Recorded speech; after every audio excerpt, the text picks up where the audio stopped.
Okay, so I've been thinking a lot more about what it is that I like about books and what I'm trying to advocate about book culture and why I think that the mass media or video or it could be television or movies, maybe even radio, music, yeah, I'm a music lover and I'm not going to speak against that, but I think there is something about the logic that I want to get at.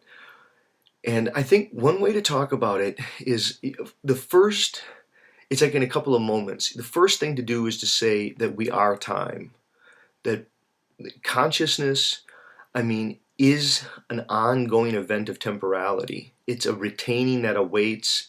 It's an elongated stretch of an anticipation, and it has, retentions of what's gone by.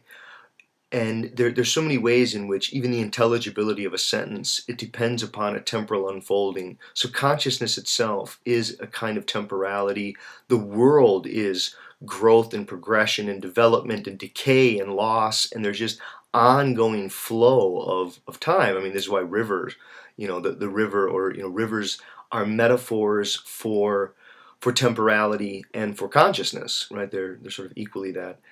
But once you get at the degree to which consciousness and personhood is an ongoing odyssey of temporality, then this question of to what extent is a communication technology self-paced or is it auto-paced? That is the pacing something that you can drive by your consciousness, or is it something that is autonomously governed by the technology itself? So, just take all those examples. If you take something like radio or TV or movies, they're at their pace. They unfold at their own time, and you're caught. It's like you have to tether yourself into the rate of unfolding of the technology.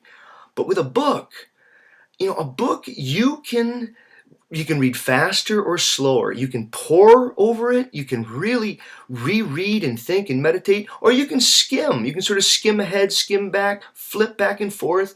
You're not subject to the time constraints of the medium. And I wonder the extent to which people increasingly are caught within those kinds of technologies where all of the time flow, its rate of unfolding, is controlled by other people.